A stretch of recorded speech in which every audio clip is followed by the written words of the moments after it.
परंतु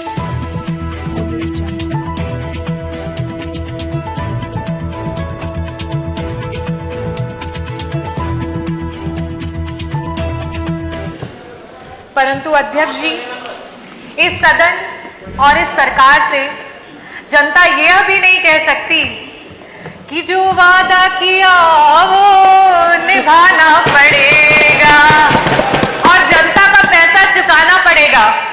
अध्यक्ष जी, पहले सत्र में मुख्यमंत्री जी आते हैं और कहते हैं कि हमारी विधायक निधि को उन्होंने बढ़ा दिया, और जब आज हमारा द्वितीय बजट सत्र चल रहा है वहां पे हमारे आदरणीय वित्त मंत्री जी कहते हैं कि वो तो सिर्फ और सिर्फ एक घोषणा थी, समय तो सुनिश्चित किया ही नहीं गया।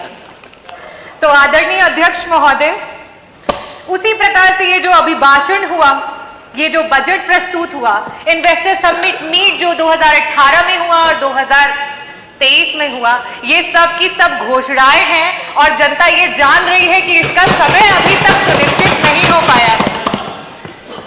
और आप लोग क्यों घबराते हैं जब विपक्ष ये कहता है कि तुम्हारे फाइल में जो गांव हैं उनके मौसम गुलाबी हैं, यह आंकड़े झूठे हैं और ये जो दावे हैं वो किताबी हैं।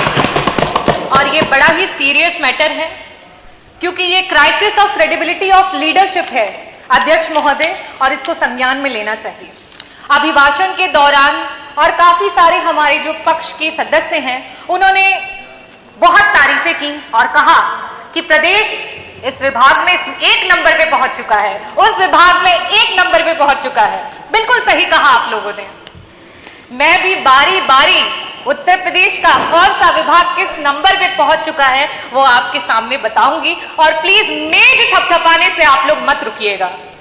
कल उप मुख्यमंत्री जी बहुत तारीफ कर रहे थे, अपने नंबर ऑफ सीएससी पीएससी की बातें कर रहे थे। मैं आपको बताना चाहूंगी, और ये जो आंकड़े हैं मैं टेबल कर दूंगी अध्यक्ष जी, ये जो आंकड़े हैं ये आपके ही सेंट्रल की जो सरकार है उसके आंकड़े हैं, जो बताता है कि अगर हम मैटरनल मोर्टेलिटी रेट की बात करें, प्रसव और गर्भ की अवस्था के दौरान जो मृत्यु होती है, आज हमारा जो उत्तर प्रदेश है 167 पर लाख लाइव बर्थ हमारे यहाँ डेथ हो रही है। हमसे बेहतर तो बिहार है, हमसे बेहतर तो बिहार है जहां सिर्फ और सिर्फ 130 हो रही हैं। अगर हम बात करें नॉन कम्युनिकेबल डिजीजेस की, जिसमें मधुमेह और रक्तचाप जैसी गंभीर बीमारियां होती हैं, जिससे आए दिन हार्ट अटैक आते हैं और लोगों की मृत्यु हो जाती है, और बिल्कुल सही कहा आपने, उत्तर प्रदेश उसमें नंबर 1 पे है। अगर हम बात करें सीएससी और पीएससी की, तो नंबर ऑफ सीएससी पीएससी तो कम है ही है, लेकिन साथ ही साथ कम doctor, less than 50% of doctors में भी हम नंबर 1 हैं। अगर हम बात करें पीएससी और सीएससी पे मूलभूत सुविधाओं की, अगर हम बात करें ईसीजी मशीन की, जिससे कि क्विक आप कम से कम ये पता कर सके कि वो मायोकार्डियल इंफार्क्शन का पेशेंट है, और उसको एक इमरजेंसी मेडिसिन दे करके 45 मिनट हाथ में अगर रख करके उसे एक हायर रेफरल सेंटर पे भेज सके, आज हमारे पास ईसीजी की भी सुविधा उपलब्ध नहीं है और हम नंबर 1 पे हैं। अगर हम एमआरआई मशीन्स की बात करें तो हमारे पास लाइब्रेरी में भी यहां तक ये इंफॉर्मेशन नहीं है कि किन किन जनपदों में और सरकार के द्वारा कहां कहां एमआरआई उपलब्ध है, और हम नंबर 1 पे हैं।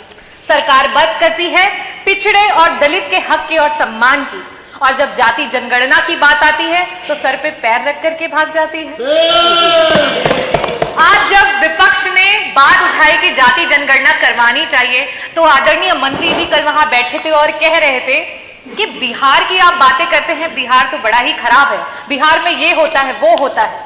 बिहार अगर खराब है और उसके बावजूद भी अगर दलित और पिछड़ों का सम्मान कर रहा है, तो आप क्यों धर्म की राजनीति कर रहे हैं? आप क्यों नहीं सम्मान कर रहे हैं दलितों और पिछड़ों का? आप सिर्फ चुनावी दौरान में आपके कार्यकर्ता जो हैं वो जाते हैं ग्राम सभाओं में और दलित बस्तियों में, और मैं बताती हूँ क्या बातें होती हैं। पूछते हैं क्या भाई कौन जात हो, तो कहता है दलित हूं साहिब। कहते हैं अरे नहीं किसमें आते हो, तो वो बेचारा दुख का मारा कहता है आते हैं साहिब, आपकी गाली में आते हैं, गंदी नाली में आते हैं, और अलग की हुई थाली में आते हैं साहिब। तो कहता है हम तो सोचे तुम हिंदू में आते हो। बोले आते हैं ना साहिब, लेकिन सिर्फ और सिर्फ आपके चुनाव में। और आप हक की बात करते हैं, आपके एनसीआरबी के आंकड़े बता रहे हैं कि आपके प्रदेश में सबसे ज्यादा एससी और एसटी कम्युनिटी पे जो है वो क्राइम्स हुए। आज कानून व्यवस्था की बात पर पीठ थपथपाई जा रही है और एनसीआरबी के आंकड़ों को बताया जा रहा है। मैं आपसे ये कहना चाहती हूं, आपकी जो जीरो टॉलरेंस अगेंस्ट क्राइम की जो सरकार है वो सिर्फ और सिर्फ ढकोसलेबाजी है।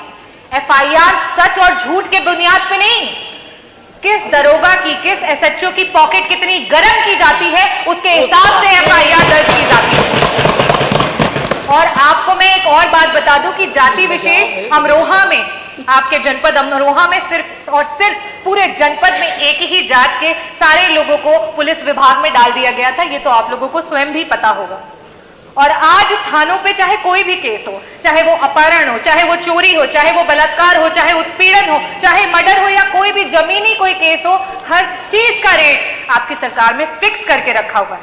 और उत्तर प्रदेश में अगर महिला उत्पीड़न की बात करें तो मैं एनसीआरबी का ही आंकड़ा आपको बताती हूं कि पर लाख विमेन में 51 महिलाएं हैं जो उत्तर प्रदेश में उत्पीड़न और क्राइम का शिकार हो रही हैं। लेकिन वही बिहार हमसे बेहतर है, वहां पे 30 महिलाएं हो रही हैं। कन्विक्शन की रेट पे आप कहते हैं कि हम बहुत सारे लोगों को कन्विक्ट कर रहे हैं, लेकिन आप जिस चीज पे खुश हो रहे हैं जरा देखिए कि आपसे प्रदेश और भी हैं जो कन्विक्शन रेट में आपसे भी बेहतर है। आज आपका प्रशासन संविधान की धज्जियां उड़ा रहा है। संविधान जो कहता है कि अगर इंसाफ दिलवाने में कोई मुजरिम छूट भी जाए तो कोई बात नहीं, लेकिन किसी निर्दोष के साथ अत्याचार नहीं होना चाहिए। कानपुर देहात में वो मां बेटी जिस तरीके से जल गई, क्या वो किसी तरीके से संविधान के अनुरूप हुआ?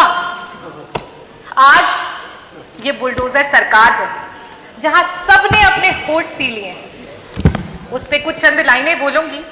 खामोशी ना ओढ़ो, तुम जुबान खोलो, इस जालिम हुकूमत के खिलाफ बोलो।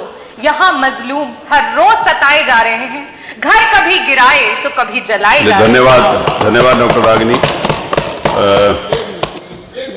1 मिनट हो गया, पूरा समय हो गया, 7 मिनट 10 सेकंड हो गया। नहीं, श्रीमती रजनी तिवारी, धन्यवाद। मुझे लग रहा था आप बिहार में भाषण दे रही हैं। मेरी बात सारी करनी चाहिए लेकिन समय की सीमा। चलिए,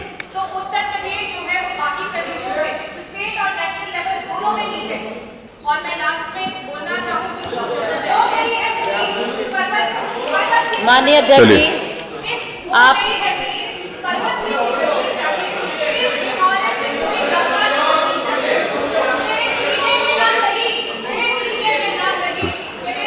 रजनी तिवारी, आग तो लेकिन जलनी चाहिए। माननीय अध्यक्ष जी, आपने हो मुझे गया।